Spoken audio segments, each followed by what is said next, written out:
Hey there. Donald Trump's most important accomplishment is probably his appointment of conservative judges. The judiciary is enormously powerful in the United States, with judges that often seem to be spending as much time making law as they do interpreting it.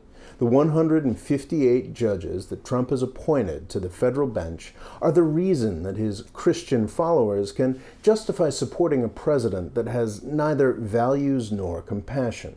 Sure, he may have spent Memorial Day weekend baselessly accusing a former Republican congressman of murder, but with all these conservative judges, the pro-life people tell themselves that something will finally be done to block abortion. Well, I have some disturbing news for the pro-life crowd. Trump's judges are going to end up being much more pro-tech company than pro-life.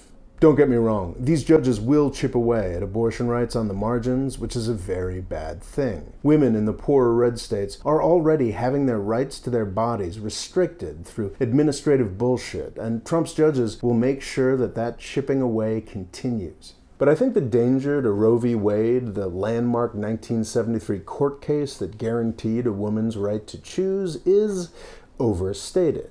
The conservative Supreme Court justices that are supposedly going to overturn Roe are politicians first and foremost, and politicians don't do things that put their power in jeopardy.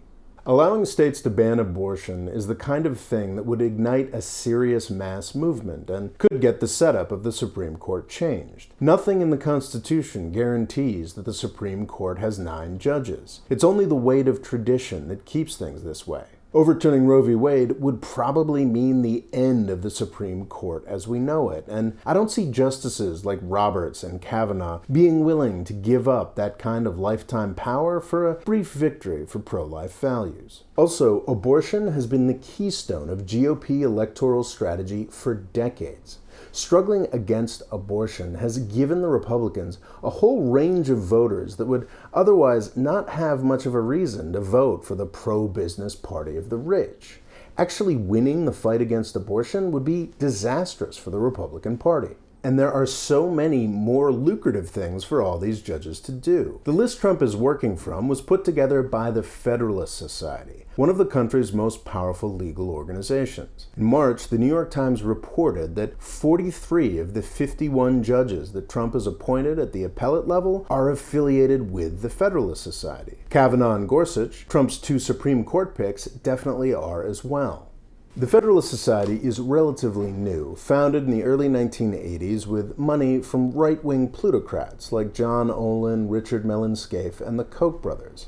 It's new, but it's been extraordinarily successful, not just appointing conservative judges all over the country, but also in changing the law of the United States to make it more pro-business. Every law school has a chapter, and law students know that if they are even a little bit right-wing, the Federalist Society's conferences and networks are a ticket to well-paying jobs and a prestigious career. This power is dedicated first and foremost to protecting the big businesses that fund the society and removing any restriction upon those businesses. The Federalist Society's members have probably been the most effective foot soldiers of the Reagan Revolution. The biggest beneficiaries of this freewheeling legal environment have been the tech companies. The Big Five are in the process of swallowing the rest of the U.S. economy. Those 5 companies now account for a full 25% of the value of the S&P 500, and the market cap of these 5 companies is higher than the value of the entire London Stock Exchange.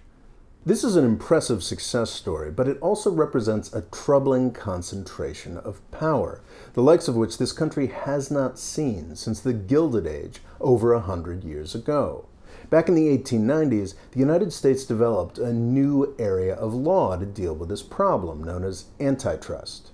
Everybody else in the world just calls it competition law, which is a little more self-explanatory. Throughout the 20th century, the federal government would step in to break up companies that gained too much power over the market, from Rockefeller's Standard Oil to AT&T. Ironically, the Big Five tech companies probably owe their independent existence to antitrust proceedings that took place against IBM in the 1970s and Microsoft in the 1990s. Those 2 cases didn't break up the companies, but they did get the companies in question to change their behavior.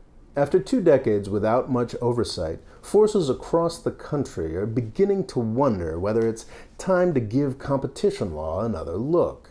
It would be very complicated, requiring new doctrines and new ideas about how to regulate things on the internet, but politicians on the left and on the right are building the energy to do it. Donald Trump will retweet any conspiracy theory about Amazon and Jeff Bezos. Former Democratic candidate for president Elizabeth Warren had a plan to break up big tech. Senator Josh Hawley, one of the many supposed saviors of the Republican Party, loves to attack big tech for censorship and picking on the little guy. Amazon was so worried about all this that they opened up a second headquarters in Washington, D.C., something I predicted as soon as they announced their HQ2 contest, by the way. The conventional wisdom now expects serious movement on competition law as soon as we have a president who is capable of organized thought, regardless of party. The conventional wisdom is wrong. Trump's judges make it likely that we won't see significant movement on antitrust for decades. The Federalist Society claims that it doesn't take positions on policy issues, but here's a clip that I found with literally 15 minutes of Googling. They all face substantial competition in one respect or another. For instance, Amazon, which sells goods, has 4% of the retail sales market. That is far from a monopoly. That is a highly competitive firm in a highly competitive industry. Google, say, has a very, very high percentage of the search business, or traffic, if you will. But of course their real market is for selling advertising. And in that market, they are far from a monopoly. You can find a link to the whole video in the description below. There's a large genre of Twitter outrage over the amount of money that supposedly liberal tech companies give to the Republican Party. This giving is easy to explain.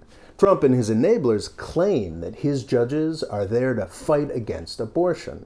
The truth is that they are really there to keep tech companies and other businesses safe from any new regulation. And that's exactly what Trump's judges will do. For decades. No matter what the next president and Congress want.